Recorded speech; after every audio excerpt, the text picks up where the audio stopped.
roi de la France. Hello, moi c'est Canella. Ici t'es sur le compte d'une fille ordinaire qui vit des choses extraordinaires. En gros, je te partage mes voyages, mes tips, mes itinéraires et comment faire pour toi aussi voyager à moindre coût tout en voyageant de façon authentique. Les escaliers de la joie.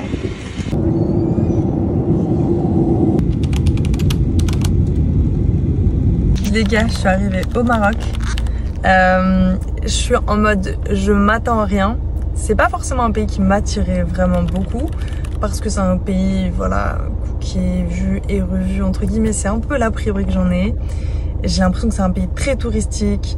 Donc je m'attends à rien. Donc vous m'avez tellement dit ah va au Maroc, viens au Maroc, viens au Maroc que j'ai hâte de voir ça. Je vais essayer de passer par les petits villages, voir un petit peu ce que ça donne, voir l'artisanat et vous faire des mini-reportages. Donc je vous dis à bientôt.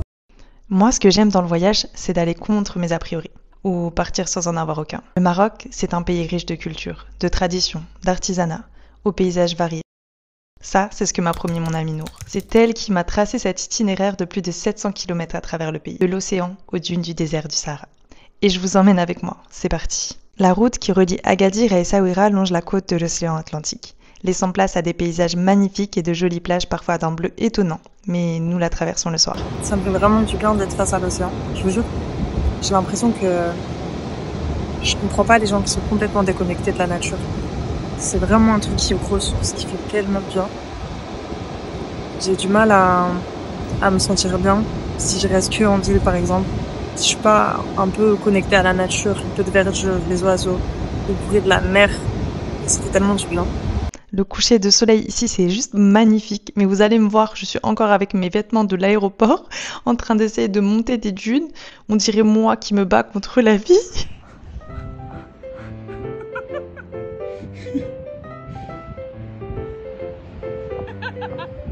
Mais du moonwalk, je vais tomber dans la crevasse. Non mais regardez dans quoi on me demande de sauter. La profondeur. Are you crazy? Non mais moi je saute pas ça. Pardon?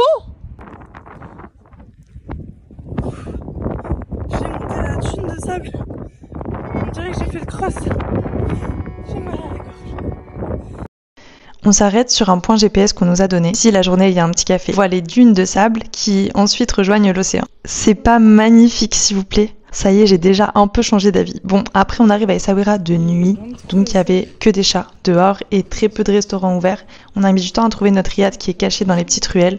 Bien sûr, la voiture n'entre pas dans la ville fortifiée d'Essaouira, donc on a dû se garer à l'extérieur. Le dentiste, oh my god.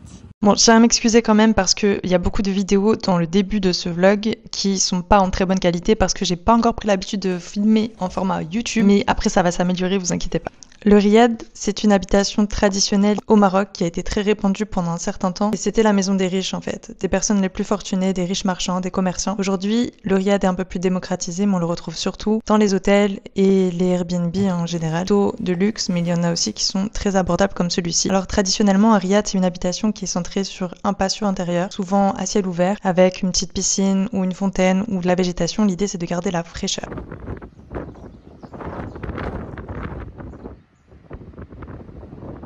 Essaouira, cette ville portuaire dont le vent s'engouffre entre les murs des maisons aux façades bleues et blanches, entourée d'une forteresse impressionnante datant du XVIIIe siècle, signifie la bien dessinée. On l'appelle aussi la Saint-Malo du Maroc et voici pourquoi. Elle fut dessinée par l'architecte Théodore Cornu qui, ayant travaillé pour le roi Louis XV, s'est servi de ses plans de la ville de Saint-Malo pour construire cette fortification. Beaucoup de villes sont fortifiées au Maroc, mais c'est la seule ville qui a été dessinée sur un plan avant d'être construite. Et j'ai l'impression que c'est une ville qu'on ressent. Vraiment, c'est vibes. Je suis désolée pour le son. J'ai perdu mon micro, j'en ai commandé un nouveau, je l'ai pas reçu avant de partir. Donc le son va pas être terrible, à moins que j'en trouve un à Marrakech.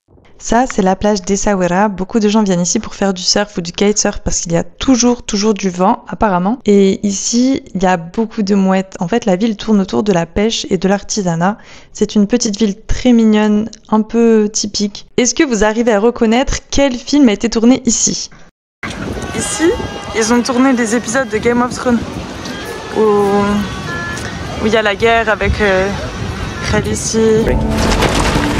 They may suit my needs. Tell me of their training. the shield and the 3 spears. Bon, là, c'est vraiment l'endroit où ils ont tourné les scènes de Game of Thrones. Ma phobie, c'est de me faire caca dessus par les mouettes. Je sais pas si vous voyez là, mais il y en a des dizaines qui volent au-dessus de moi. En fait, elles viennent se nourrir auprès des pêcheurs qui sont en train de dépecer les poissons. Bon, il n'y a pas de déchets, ça sent pas le poisson. Ça sent quand même le poisson. Je prends le temps de la journée pour me balader dans les ruelles, une jolie introduction à l'artisanat du pays, m'imprégner de l'ambiance des Sawira, dont les chats sont les rois. Un temps pour me poser, inaugurer mon nouveau carnet de voyage et réfléchir à la suite. Franchement, si vous n'avez pas encore de carnet de voyage, vous ratez. Rendez-vous sur mon compte Instagram pour regarder de quoi il s'agit. À la sortie de la ville, on découvre grâce à Google Maps cette jolie plage dont le vent a façonné les dunes. Elle nous rappelle que le sable est maître dans le pays. Il a d'ailleurs grignoté ce bâtiment qui est déjà à moitié enseveli. Parfois, les habitants sont obligés de désabler les routes également pour circuler. Je contemple le spectacle et c'est déjà l'heure de repartir. On repart direction Marrakech. Sur la route, on peut observer les arganiers et parfois on peut même voir les chèvres y grimper. Pour commencer, sachez que je dors chez ma copine Nour et moi qui néglige beaucoup le petit déjeuner, là c'est devenu mon repas préféré au Maroc. Non mais maman, le petit déjeuner, msemen, attay, les fruits, les olives, l'huile d'olive, etc., etc. Bref, c'est vraiment un moment de partage. Marrakech, ou la ville rouge, surnommée ainsi en référence à la couleur ocre de ses murs, la 3e agglomération du pays par son nombre d'habitants et la ville la plus touristique du pays. La ville abrite une médina de plus de 600 hectares. Le souk de Marrakech, vieux de 8 siècles, est inscrit au patrimoine mondial de l'UNESCO. Avec ses 40 000 artisans, alimentés à l'origine par des caravaniers transsahariens, le souk de Marrakech servait de place de marché pour alimenter les commerces et les populations du nord du Maroc, comme celles de l'Europe et plus encore. Le mot souk est souvent synonyme de Capharnaüm. Et peut-être qu'à première vue, lorsque vous allez vous promener dans le souk, vous allez penser à cette expression peut-être que vous disait votre mère, c'est le souk dans ta chambre. Je sais pas. Mais en tout cas, c'est en fait cette accumulation incroyable d'objets au mètre carré qui te fait penser que c'est le bazar, alors qu'en fait, tout est bien organisé par catégorie. Ici, dans le souk de Marrakech, il y a une partie pour le cuir, pour le métal, pour le tissu, pour le bois, pour la poterie, etc. Et en même temps, dans ces petites boutiques qui paraissent parfois aussi larges que des allées, les artisans travaillent et vendent parfois au même endroit leurs produits. D'autres produits sont importés des grandes villes du pays, chaque région ayant sa spécialité. On peut y manger également de très bons plats, des pâtisseries, boire des bons jus, bref, on y trouve de tout. En général, les artisans qui me voient très intéressée par leur métier ont la grande gentillesse de me laisser essayer. Ici, ce commerçant vient d'ouvrir sa boutique et me montre comment tisser un foulard avec son métier à tisser. Trop intéressant. Ici, quand oui. Ici. C'est. Après, Change. droit. Droit. Ici. Oui, c'est au garde. Ah oui, en même temps, pardon. Ok. Attends, je fais ça. Voilà. Ici, pédale. C'est.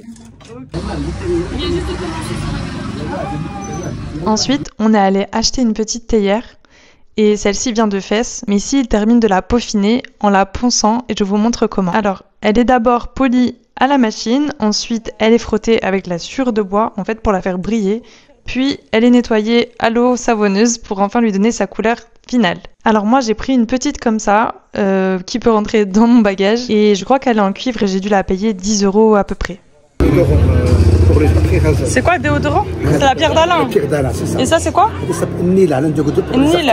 Pour les peintres, ça s'appelle l'indigo de C'est les pigments. Les petits pigments. Là, utilisé pour les tisseux, pour les jeans, pour les artistes, pour les peintres, pour les femmes marocaines, aller au hammam, utiliser avec les savons noirs pour adoucir la peau. Et ça reste pas sur la peau? Oui, chouïa, bah, bon. Après elles sont bleues, après t'es bleu. T'as je trompe. Elle fait rose avec de l'eau ça. وهذا s'appelle swak. Siwak, ouais, siwak. Tu vas lever pour blanchir les dents. وهذا les cure-dents. Cure-dents. Ça c'est pour blanchir les dents. Oui, l'os de sèche. Ça. هذا pour les oiseaux pour manger ça. Ah, parce qu'il y en a ils font de la poudre et ils mettent sur les dents pour blanchir les dents. Mais ça, c'est pour manger ça. Là les gars, je viens de capter, genre 10 minutes après, je vous jure, c'est vrai, j'étais en train de marcher, je viens de capter que là, je viens de mettre mon doigt dans la salive qu'il a mis sur le Akel Fassi, c'est le petit rouge à lèvres en fait marocain. Et je viens de capter genre 5 minutes après, mais j'ai mis mon doigt dans sa salive, c'est pour ça qu'il me dit faut mouiller un peu, parce qu'il voulait que j'utilise ma salive. Oh my god. Allez, on va goûter.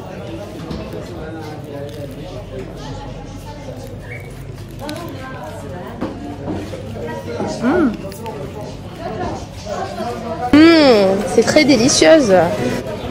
Je vous propose de nous retrouver dans un deuxième épisode pour vous raconter la suite des aventures. Je m'en vais dans le pays des Amazirs, au milieu des montagnes, dans des paysages incroyables, et je vous promets des reportages. Alors n'hésitez pas à me laisser un commentaire et me dire ce que vous avez pensé du premier épisode. Soyez indulgents, c'est mon premier vlog. À très bientôt.